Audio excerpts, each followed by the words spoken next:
the people's best reactions to the Swedish Grand Prix.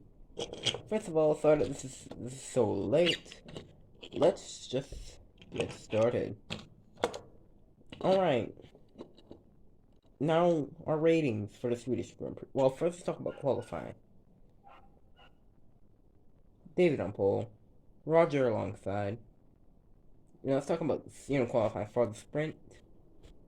You know, Mario qualifying down in, I believe, 4th.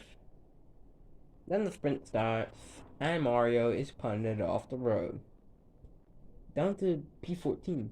That's where he finished. Got no points. Pretty crazy. Alex did get a penalty. I think Alex's move was a bit too ambitious to work. Now let's talk about the race. Let's rate the race. Well, let's talk about, the results. David still starts in 1-2 going into the sprint race. I mean, to the full Grand Prix. Going into, win. And yeah, as an Austin Sauce fan, I'm pretty happy after Sweden. Before Sweden, I wasn't sure, but now I am definitely sure. Alright, you biased boy.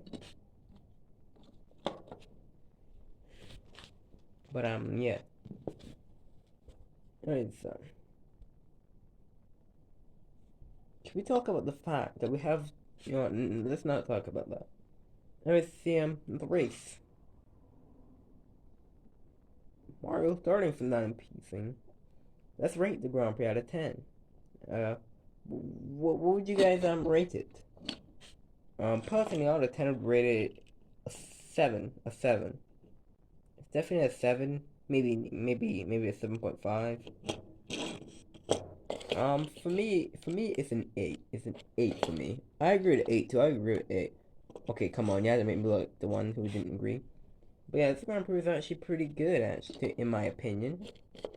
The sprint race and the Grand Prix, we had Mario starting lower down the order, so he was coming up. So he had to come up through the pack. And yeah, we had Andrew in the points. That was pretty crazy. We had Frank in the points as well. We had we had David and Roger fighting for the lead. That was pretty spectacular. Although I felt they fumbled their strategy a bit. David was the winner, but they should have they should have called team orders and let David win. Because, and now David's ahead of the championship. Because Roger actually could have won, but he actually almost won. Like, on like lap 64 of 70, I think that's when he won. Speaking of that, literally had the longest R1 race ever. Right, in my opinion. Yeah, had 70 laps. That's a lot. And with the sprint race, we saw a lot of Sweden. Now let's talk about Sweden. And yeah. So yeah, David first in the standings currently, which I'm pretty happy with. Mario 4 points back. Dennis Mon. Then I believe Roger. Then Kyla. Let's talk about that crash with Frank and Kyla. Whose fault? Okay, we all know it was Frank's fault, but that was actually pretty spectacular. Kind of spinning, going into the barriers. To be honest, I didn't think this track would produce a good race. The only reason that it mostly produced a good race is all the chaos that happened. All the chaos that happened. Of course, we had Jade, DNFing. And we had the restart and stuff like that.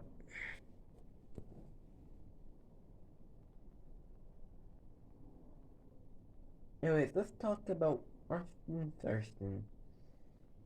This is probably their best weekend of the year so far. They got a 1-2 in the sprint and the race. So, like, they have a lot of points now. Now let's talk about Jones. They had a solid weekend. Mario, coming back up to the points to seventh place. So good on Mario. He definitely deserves driver of the weekend. Because Mario. Oh, yeah, I forgot. Let's talk about Mario and Jenica. That was Jenica's fault too, but. Mario on the first lap started P14 up to I believe like P12 or something. Him and Jenica go into the corner. Same corner that Jade and Frank had their contact.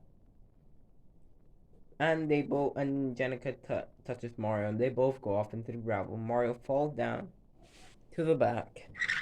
P24. And he came from P24 to P7. I know a little help with like the safety car and stuff, but that is a good result for me. Cause like he started in a bad position. Then he was in an even worse position. And then he came back and he was kinda struggling trying to get past some cars. Yeah. Mark had a pretty good race. I think Mark came like P4 or something actually. It's a pretty good race for Mark. Logan was nowhere to be seen again. Let's go to 4. Mon, I believe. Wait, no, I think Mon's the one who came P4. And Manton P3. Another podium for Manton. A double podium. Manton's season is turning around. I thought Manton would be, not being so good after, what happened in Elvester. But he actually kind of turned around himself. And he's got 2 consecutive podiums. Hopefully in Albin it could be 3. Probably won't be, but we'll see. Anyways, let's go to Sart. Sart had a pretty good day. Well, apart from Kyla spinning going into actually Sart had a very bad day. Jade going into the barriers, Jenica hitting Mario, so Jenica basically finished last. Somehow Jenica not getting a penalty, which was pretty surprising. So yeah, pretty bad day for Sart. Yep, Clarence had a pretty good day. George, being George in the points, of course. Alex was outside the points by I believe a bit. So yeah, Sart and Clarence had a pretty meh weekend. Let's talk about Yellow Sheep now. Well, our Emerald had a pretty good weekend. Frank, for Frank's penalty, still had good result. And I think that was the only Emerald in the point. Yellow Sheep, I don't think they scored any points actually. Yeah, I don't think they did. BMW had an even worse weekend with literally a double DNF. Because Jade was out there, obviously had an engine failure on lap 19 and kindly lost it because her tires were dead. Which was, definitely a rookie mistake, but Jade's a rookie, so gotta cut her some slack.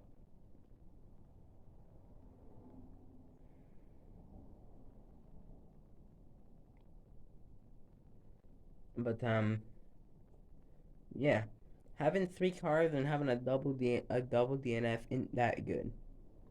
Because Mark K was literally the only one running, and he was not in the points. So once again, another not point scoring round for BMW, and they had 2 opportunities. They had the most opportunities. They had the sprint and the race, but they just couldn't. Anyways, you know, yeah. Anyways, we got Albin. Surprisingly, we have Albin surprisingly 2 weeks away. Are you boys excited? Yeah, I'm excited. If you guys don't know, Albin is literally the tightest street circuit on the calendar. Like it's so tight. It's basically Monaco, but you guys know what happened in the last time. Hopefully, you know, we have also have some predictions. We'll make a video on that later in the week. Well, not later, but we got a while to the Grand Prix. We got 2 weeks to wait. Wait, no, we got 3 weeks to wait. Cause next weekend there's no race. Well, this weekend coming there's no race. The next weekend there's no race. So we got like 3 weeks to wait. So a pretty good big gap until Albon, the 5th to 7th of March. I mean May. Hopefully it's good. Hopefully we see a championship fight. Hopefully Arsenal wins, because I would love that. Okay, you're too biased. You're gonna make people hate us. Anyways, that's it for people's best reactions. Sorry that was a bit late. It's your fault, right? Yeah, it's my fault. Anyways, yeah, thanks for watching. Bye.